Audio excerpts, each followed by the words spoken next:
Benediktus dikenal sebagai pendiri cara hidup monastik di Eropa Barat. Ia meninggalkan kehidupan duniawi dan menjadi seorang pertapa. Kemudian ia mendirikan sebuah tarekat yang dikenal dengan namanya, Ordo Benediktin, yang bermarkas di Monte Cassino. Pada tahun 1944 ketika Perang Dunia II berkecamuk, biara induk Monte Cassino dihancurkan, dan baru dibangun kembali setelah perang. Benediktus lahir di Nursia, Italia Tengah sekitar tahun 480 dan meninggal dunia di Monte Cassino pada tahun 547.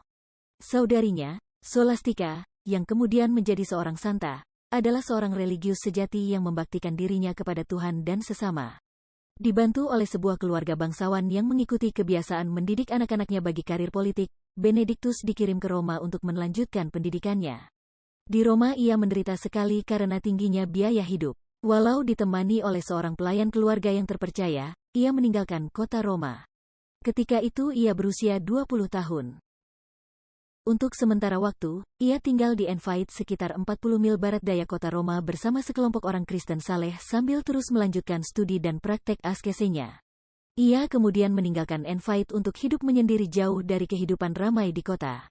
Rekan-rekannya sangat mencintai dia dan percaya akan kemampuannya membuat mukjizat. Ia menemukan suatu tempat pengungsian yang sepi di dalam sebuah gua di atas Gunung Subiaco, 50 mil sebelah timur kota Roma. Di dalam gua itu, ia bertapa selama 3 tahun. Ia dibantu oleh Romanus, seorang pertapa lain dalam bimbingan rohani maupun makan minum setiap hari. Reputasi Benediktus sebagai seorang pertapa tidak bisa terus disembunyikan. Namanya segera terkenal di antara penduduk desa di sekitarnya. Tatkala superior dari sebuah biara di dekat gua pertapaannya meninggal dunia, biarawan-biarawan itu meminta Benediktus menjadi pemimpin mereka. Dengan senang hati Benediktus menerima permohonan itu dan segera meninggalkan gua pertapaannya.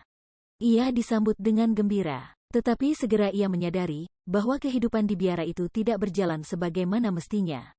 Para biarawan tidak disiplin dan lemah pendiriannya. Benediktus berusaha untuk memperbaiki situasi biara itu, namun tidak semua biarawan setuju, ada yang bahkan membenci dan berupaya meracuninya. Untunglah Benediktus selamat. Gelas minumnya yang berisi racun itu tiba-tiba saja hancur berantakan ketika dijamahnya. Benediktus segera meninggalkan biara itu dengan sedih hati. Ia kembali ke Gua Subiaco. Dari sana ia mulai mengumpulkan banyak pertapa yang terpencar di mana-mana. Sejak itu ia mulai meninggalkan idenya yang lama dan memulai hidup cenobitik, sebuah komunitas pria yang mengabdikan diri pada kehidupan religius.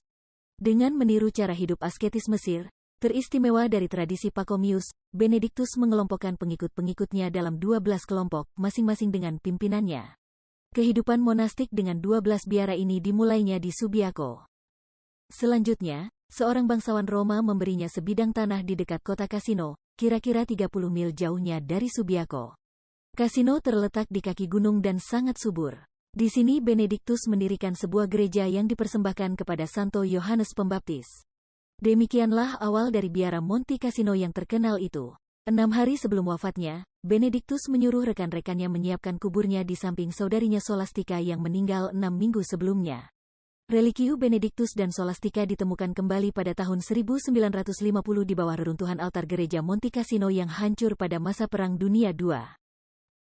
Semua berita tentang kehidupan Benediktus diketahui dari buku Dialog karangan Paus Gregorius Agung yang ditulis 50 tahun setelah kematian Benediktus. Sumber informasi lain ialah aturan-aturan hidup yang disusunnya bagi pengikut-pengikut di Monte Cassino. Dari aturan hidup itu terlihat jelas kepribadian Benediktus sebagai seorang pemimpin biara yang ramah tamah, bijaksana dan penuh pengertian.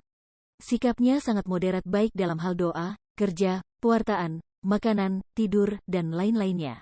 Aturan hidup membiara Santo Benediktus merupakan aturan hidup membiara pertama di Eropa Barat.